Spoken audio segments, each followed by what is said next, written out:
d'une course folle. Nous sommes sportives aujourd'hui. C'est parti, c'est parti, c'est parti. Oh là là là là là, la Bernadette est en courant comme ça. Quelle Bernadette êtes-vous? Eh bien aujourd'hui, figurez-vous que je suis Bernadette Dicton.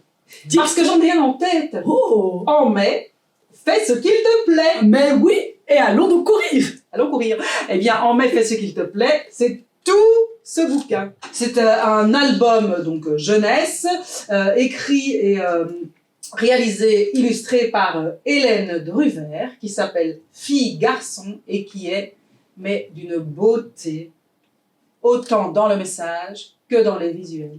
C'est magnifique. Moi, je le mettrais dans toutes les bibliothèques enfantines. Si j'étais une petite souris, j'irais dans toutes les bibliothèques glisser cet ouvrage. Oh. Voilà, je ne le suis pas, donc je partage avec vous, voilà, sur la toile, cette petite présentation qui, j'espère, ira jusqu'à vous et puis que vous pourrez transmettre autour de vous. Alors, Fille Garçon, c'est un album qui, justement, explique aux petits garçons, aux petites filles et à tous les enfants, et même à tous les adultes finalement, parce que c'est un bel objet qu'on peut mettre sur une table de salon, même en étant adulte. On aura toujours des invités qui, entre 2-3 cacahuètes, iront feuilleter l'ouvrage. N'est-ce pas? Bon, en ne laissant pas de gras sur les pages. Ah, j'ai Ça, c'est c'est énervant. Ça, c'est énervant. Ça, c'est énervant. Le petit sel.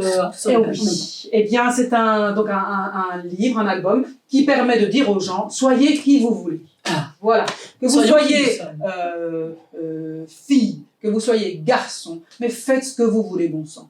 Mais surtout, faites attention à ce livre, parce qu'il y a des petites particularités. C'est qu'il se déplie, il se déploie, et il se manipule. Comme les avec êtres, finalement. délicatesse. Ils peuvent se déployer quand on les manipule avec délicatesse.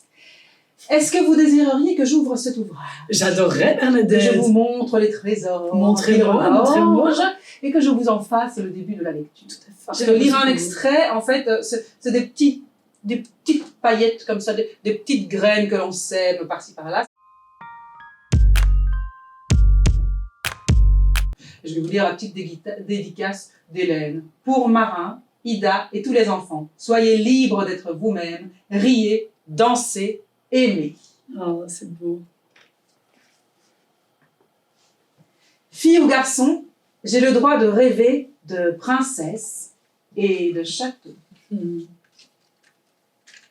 Mais aussi d'aventures au grand galop, de bataille et de chevalier, ou de licorne et de fée. J'ai envie de bricoler, de skater, de boxer, et moi de coudre, de cuisiner, de danser. Moi, je peux choisir le métier qui me passionne. Tout est permis. Astronaute ou pilote, sage-femme, chirurgienne, infirmier, ingénieur ou électricienne. Et pourquoi pas présidente de la République. Je vous en fais encore quelques-uns. Un garçon peut aimer les fleurs et les couleurs.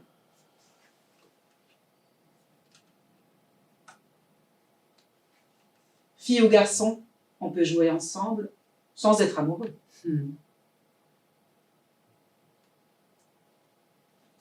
Et surtout, on a le droit d'aimer qui on veut.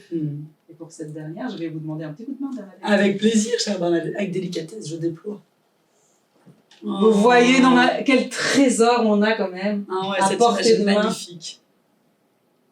Voilà, je le conseille à toutes les familles du monde, toutes les maisons du monde, toutes les bibliothèques, toutes les étagères, toutes les tables basses, tout ce qui peut, même le sol. Les cheminées. Voilà, je mets même le sol.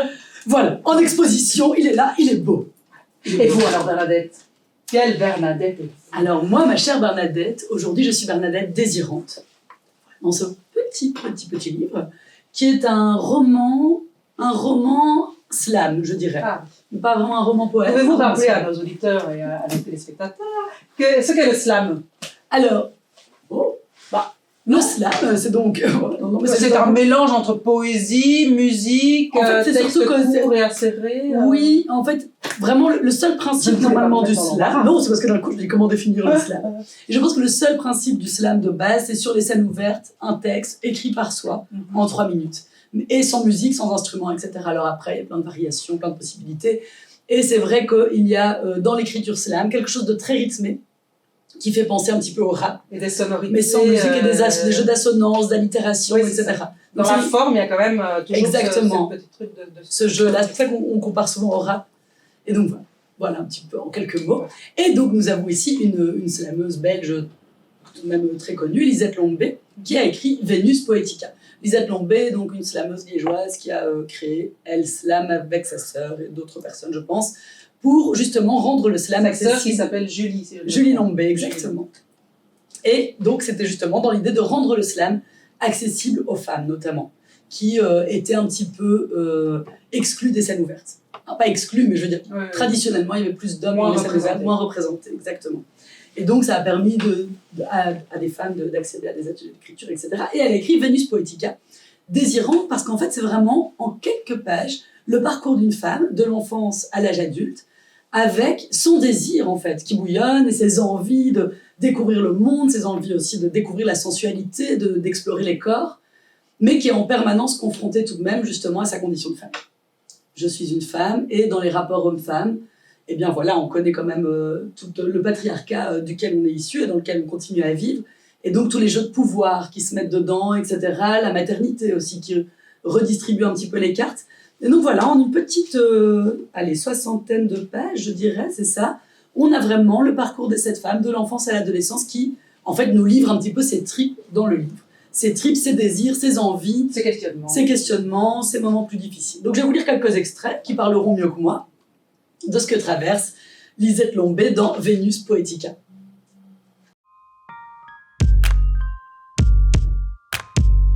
Tu as écrit sur un bout de papier pour le garçon blond « Je t'aime ». Et toi, tu m'aimes ? Les amis du garçon blond t'arrachent le bout de papier au moment où tu le tends au garçon blond. Tu les poursuis dans la cour de récréation. Tu ne veux pas qu'ils lisent ce que tu as écrit. Ils sont plus âgés que toi, donc ils courent plus vite que toi. Ils crient que le garçon blond a dit qu'il n'aime pas les filles noires. Ils crient fort. Tu penses à ton chat qui est noir et tu n'as pas l'impression de ressembler à ton chat. Le garçon blond n'aime pas les filles noires. Il dit que tu es une fille noire, donc tu es une fille noire, mais tu veux quand même récupérer le bout de papier. Il y a ce goût de sang, il y a cette boule de sang qui prend toute la place dans le fond de ta gorge. Tu cours, c'est la première fois. Tu cours, c'est la première fois qu'on te dit que tu es une fille noire. Tu sens que c'est pas comme si le garçon blond avait dit « Je n'aime pas les filles qui s'habillent en bleu » ou « Je n'aime pas les cheveux comme ceci ou les cheveux comme cela ». Tu cours, le bout de papier, cette boule de sang. Tu sens, tu sais, c'est étrange, ça saigne à l'intérieur. Tu sens, tu sais que tu ne pourras rien changer à l'histoire. Si on était dans l'enfance, et on commence tout de suite. Madame, sérieusement, vous déconnez ? Vous payez pour aller dans des ateliers alors que c'est votre métier ? Non mais ça craint ça. C'est comme si notre prof payait pour s'asseoir à côté de nous. Chaque fois que tu t'inscris à un atelier d'écriture, tu repenses aux paroles de cet élève et tu souris. Tu souris même si chaque fois que tu t'inscris à un atelier d'écriture, c'est signe que tu es fatigué et que tu as besoin de te ressourcer. Combien de poèmes pour souffler, combien pour jouer, combien pour chasser angoisse et tracasserie hors de ta carcasse. Matière brute, tant de créations imparties qui empêchent de faire joli, qui empêchent de faire joujou avec la caillasse connue. Femme sans phare, mère sur les genoux, texte qui pue la fin de couple, la fin de cycle, le crépuscule. Mais là, aujourd'hui, c'est tout différent. Tu n'as plus rien à dire sur cette puanteur. Tu veux parler de désir. Revenir à l'ardeur des mots tatoués sur ton bras droit. Corps amoureux, sexe rieur.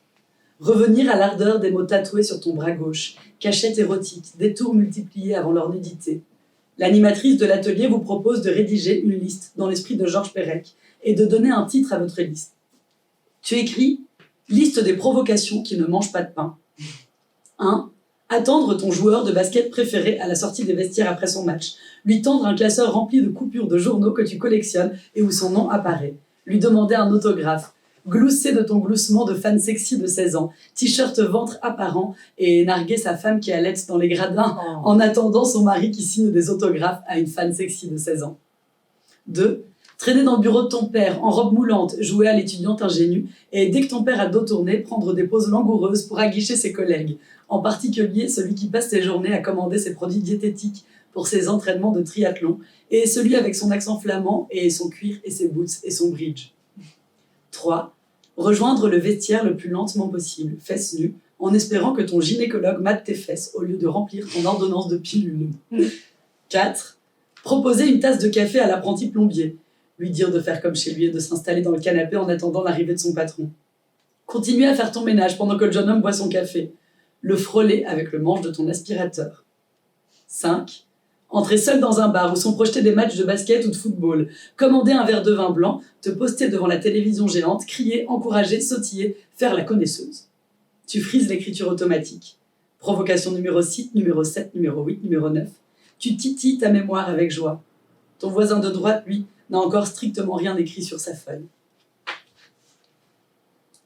Et un dernier petit extrait très court. Tu brûles plus pour le centimètre qui sépare ton corps du corps de cet homme dans le noir de cette salle de cinéma que pour cet homme lui-même. Tu es amoureuse du moment, de l'idée de baiser, de l'idée de baise, amoureuse des interstices dans lesquels ton désir tourne fou. Tu as besoin de ce centimètre, besoin de ce vertige, de cette douleur, de cette incertitude. Ton écriture aussi en a besoin, surtout ton écriture. Eh bien moi, j'ai besoin de ce bouquin. Écoutez, je vous le passe avec joie, ma Bernadette, je pense que ça va vous faire résonance à plein d'endroits. Et je n'ai toujours pas lu ce bouquin-là, donc je suis ravie de le découvrir. Mais ne gardez par contre pas votre petit livre là comme ça sur vos genoux. Hein? Non, Voilà, hein. Merci ma chère Bernadette. Eh bien, belle lecture Bernadette. Mais bon parcours à vous ma chère Bernadette, on en reparle. On en reparle. Bonne journée. Bonne journée.